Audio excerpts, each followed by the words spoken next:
Rebonjour les grands, on s'est quitté il n'y a pas très longtemps pour une autre vidéo où je vous ai présenté deux divisions que je corrigeais au fur et à mesure. Donc on va continuer, j'ai encore deux divisions à vous proposer. Le principe cette fois c'est que je ne vais rien dire, je vais faire mon calcul et après je vais vous l'expliquer. Donc quand je propose le calcul, mettez sur pause, essayez de le faire tout seul et après on vérifie si vous avez trouvé la bonne solution ou pas. Donc on va commencer par un calcul qui n'est pas forcément très compliqué, mais c'est pour être sûr que la méthode, vous l'avez bien en tête. Donc là, on va faire 372 divisé par 2. Mettez la vidéo sur pause, recopiez ce calcul sur votre ardoise, éventuellement sur une feuille, ça revient au mieux. Donc 372 divisé par 2. C'est parti, vous écrivez votre table de 2 à côté. Allez-y.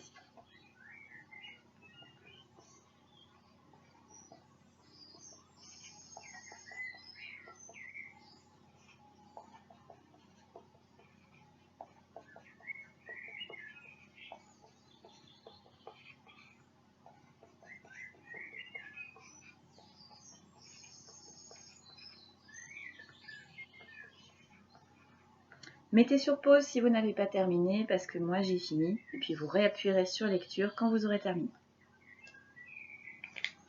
Ok, donc voici la table de 2. Vérifiez bien les résultats, mettez sur pause, vérifiez que vous avez les bons résultats. On continue. Vous allez poser tout seul, moi je vais le faire de mon côté, et puis on se retrouve après pour la correction. Mettez sur pause et faites votre calcul.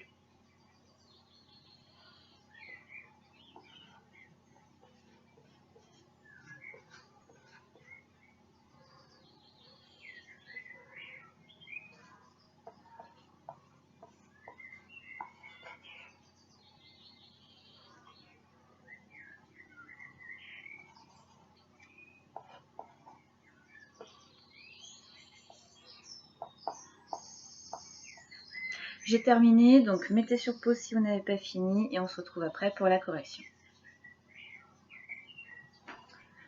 Donc, est-ce qu'il y a 3 dans la table de 2? Non. Est-ce qu'il y a un peu plus petit? Oui, il y a 2, qui fait 2 fois 1. Je mets le 1 ici, 2 fois 1, ça fait 2. 3 moins 2, ça fait 1.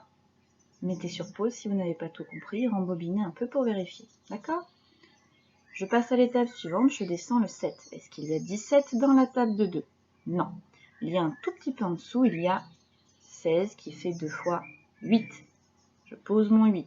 2 fois 8, ça fait 16. 17 moins 16, ça fait 1. Pareil, mettez sur pause, rembobinez si vous ne comprenez pas pourquoi. Dernière étape, je descends le dernier chiffre qui me reste, 2, 12. Est-ce qu'il y a 12 dans la table de 2? Oui, c'est 2 fois 6. J'écris mon 6, 2 fois 6, 12. 12 moins 12, 0. Résultat de 372 divisé par 2, 186, et il me reste 0. Revoyez si vous avez besoin, on en fait une petite dernière, et après, on pourra souffler jusqu'à la semaine prochaine. Effacez vos ardoises.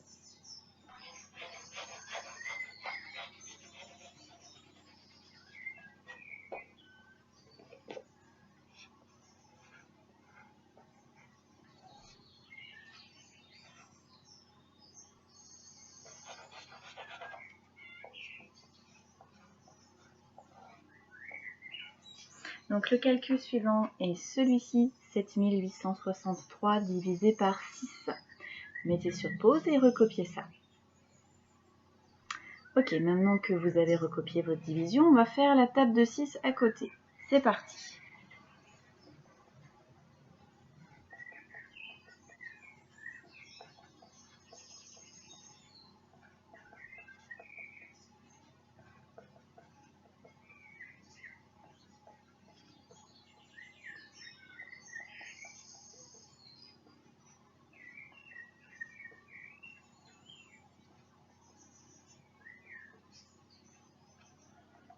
J'ai terminé, donc si vous n'avez pas fini, mettez sur pause.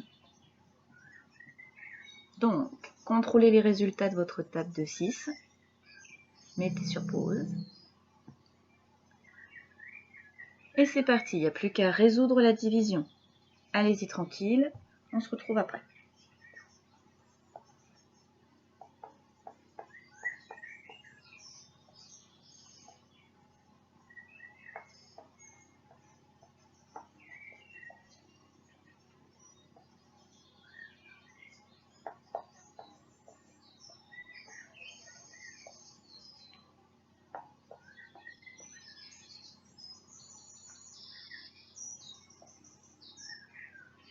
J'ai terminé, donc mettez sur pause si vous n'avez pas fini. Et après, on se retrouve pour la correction. Donc, hop, je prends le 7. Est-ce qu'il y a 7 dans la table de 6? Non. Est-ce qu'il y a un petit peu plus petit? Oui, il y a 6. 6 fois 1. Je mets le 1 ici. 6 fois 1, ça fait 6. 7 moins 6, ça fait 1. Je descends mon 8. Est-ce qu'il y a 18 dans la table de 6? Oui, il est là, ça fait 6 fois 3. Je mets le 3 ici. 6 fois 3, ça fait 18. 18 moins 18, ça fait 0. Je descends le 6. Est-ce qu'il y a 6 dans la table de 6? Oui, il est là, ça fait 6 fois 1. Je mets mon 1. 6 fois 1, ça fait 6. 6 moins 6, ça fait 0. Je descends le 3. Est-ce qu'il y a 3 dans la table de 6? Ben non, c'est trop grand. Donc, c'est comme s'il y avait 6 fois 0, 0. Donc, 0 ici. 6 fois 0, 0. 3 moins 0, 0. Résultat de 7863 divisé par 6, 1310 reste 0. Alors, on a eu beaucoup de restes 0. Vous savez que de temps en temps, il peut y avoir des restes avec 1, 2, 3, 4, 5. C'est tout à fait possible. Réentraînez-vous, vous avez déjà 4 divisions pour cette semaine que vous pouvez refaire à chaque fois régulièrement pour voir si vous comprenez, si vous voyez comment ça se bidouille. Et on se retrouve pour la semaine prochaine. Allez, bon courage les grands et prenez soin de vous, restez prudents. C'est pas encore terminé toute cette histoire.